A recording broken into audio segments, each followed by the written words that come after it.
इसी बादशाही में लूना, रोजी, फनले, स्किकी, विनी और मेलोडिया के लिए एक नया एडवेंचर शुरू हुआ। दोस्तों की तरफ से एक पुरस्कार ख्वाब का इश्तराक किया गया जो उन्हें एक पोशीदा बाग की तरफ ले गए।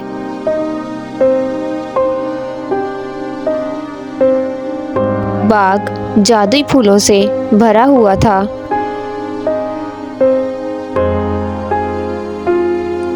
लेकिन पिक्सी नामी एक शरारती स्प्राइट परेशानी का बायस बन रही थी।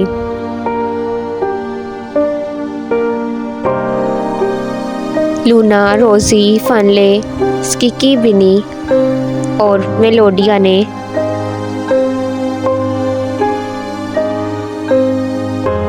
पिक्सी को रोकने के लिए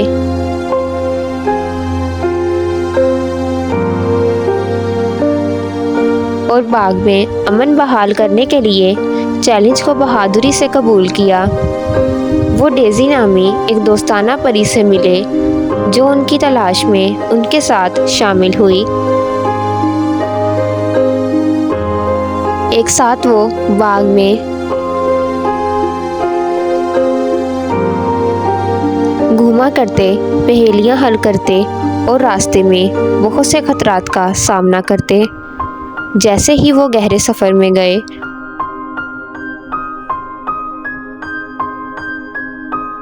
उन्होंने पिक्सी के घर को दरियाफ्त किया और शरारती स्प्राइट को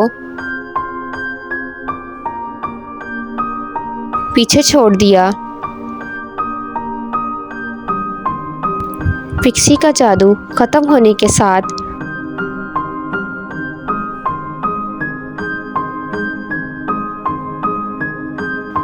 बाग एक बार फिर खूबसूरती और हैरत से भर गया।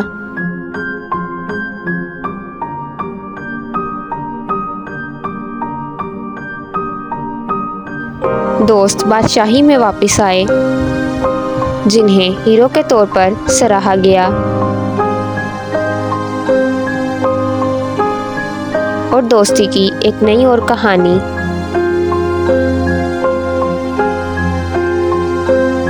कायम हुई।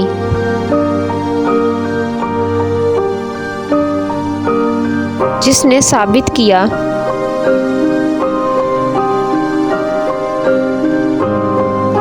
कि सच्चे दोस्त अगर साथ हों तो कुछ भी मुमकिन हो सकता है।